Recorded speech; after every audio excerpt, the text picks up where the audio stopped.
दोस्तों सोचिए, अगर आपको अचानक पता चले कि आपकी पत्नी और बेटा जिंदा हैं, लेकिन आपकी मौत की खबर सुनते ही आपकी पत्नी आपके ही सबसे अच्छे दोस्त के साथ रहने लगी, तो आप क्या करेंगे?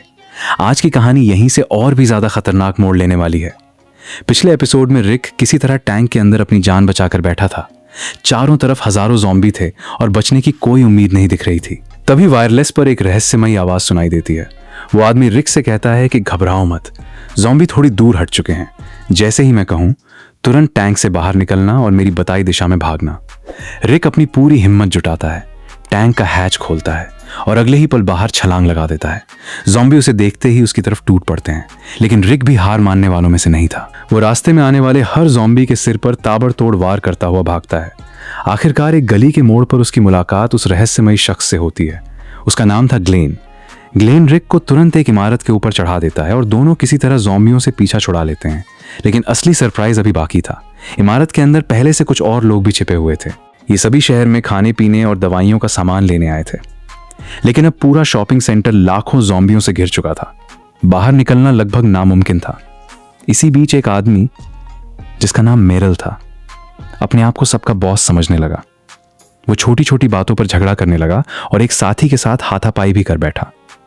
हालात बिगड़ते देख रिक ने तुरंत उसे काबू में किया और छत पर एक पाइप से हथकड़ी लगाकर छोड़ दिया। कुछ लोगों को यह फैसला गलत लगा, लेकिन उस समय सबसे बड़ी प्राथमिकता अपनी जान बचाना थी। अब नीचे की स्थिति और भी खराब हो चुकी थी। ज़ॉम्बी लगातार कांच के दरवाजे तोड़ने की कोशिश कर रहे थे। अगर कुछ ही मिनट और निकल जाते तो पूरा झुंड अंदर घुस जाता। तभी रिक के दिमाग में एक खतरनाक लेकिन शानदार आइडिया आया। उसे एहसास हुआ कि ज़ॉम्बी ज्यादातर इंसानों को उनकी गंध से पहचानते हैं। अगर किसी तरह उनकी सूंघने की शक्ति को धोखा दे दिया जाए तो शायद उनके बीच से निकला जा सकता है। रिक एक मरे हुए ज़ॉम्बी की लाश खींच कर लाता है, फिर उसके शरीर का सड़ा हुआ खून और अंदरूनी हिस्से अपने और ग्लेन के कपड़ों पर मल लेता है।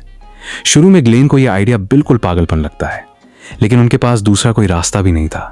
दोनों धीरे धीरे दरवाजा खोलकर बाहर निकलते हैं। चारों तरफ सिर्फ ज़ॉम्बी ही ज़ॉम्बी थे, लेकिन हैरानी की बात, कोई भी उन पर हमला नहीं करता। दोनों बिल्कुल ज़ॉम्बियों के बीच से आराम से चलते हुए आगे बढ़ने लगते हैं। उन्हें लगने लगता है कि प्लान काम कर गया, लेकिन किस्मत को शायद कुछ और ही मंजूर था। अचानक मौसम बदल जाता है। तेज बारिश शुरू हो जाती है। बारिश की वजह से उनके शरीर पर लगा सड़ा हुआ खून धीरे धीरे धुलने लगता है और बस यहीं से उनकी मौत का काउंटडाउन शुरू हो जाता है। एक ज़ॉम्बी को इंसानी गंध महसूस होती है, फिर दूसरा, और देखते ही देखते पूरा झुंड उनकी तरफ दौड़ पड़ता है। रिक और ग्लेन पूरी ताकत से भागते हैं। किसी तरह एक बाड़ पार करके दोनों ज़ॉम्बियों से थोड़ी दूरी बना लेते हैं। आगे उन्हें एक बड़ा ट्रक दिखाई देता है। रिक तुरंत फैसला करता है कि इसी ट्रक से बाकी साथियों को बचाया जाएगा। लेकिन एक और समस्या थी। अगर ट्रक सीधे शॉपिंग सेंटर तक जाता तो सारे ज़ॉम्बी वहीं जमा हो जाते। इसलिए ग्लेन एक स्पोर्ट्स कार लेकर ज़ॉम्बियों को दूसरी दिशा में भटकाने निकल पड़ता है। वो तेज हॉर्न बजाते हुए पूरे शहर में ज़ॉम्बियों को अपनी तरफ खींच लेता है। उधर रिक मौका देखकर ट्रक को सीधे शॉपिंग सेंटर के अंदर ले आता है। सभी लोग तेजी से सामान और जरूरी चीजें ट्रक में भरने लगते हैं, लेकिन छत पर हथकड़ी से बंधा मेरल अभी भी वहीं फंसा हुआ था।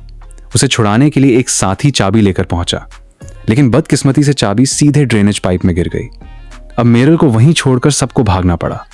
आखिरकार सभी लोग ट्रक में बैठकर शहर छोड़ देते हैं। उधर ग्लेन भी अपनी जान बचाते हुए वापस निकल आता है, लेकिन रिक को अभी तक बिल्कुल भी अंदाजा नहीं था कि जिस कैंप की तरफ वो जा रहा है वहीं उसकी पत्नी और बेटा उसका इंतजार कर रहे हैं।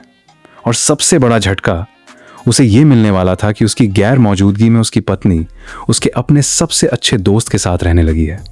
जब इतने दिनों बाद रिक अचानक उनके सामने जिंदा खड़ा होगा तो आखिर क्या होगा, यही जानेंगे अगले एपिसोड में।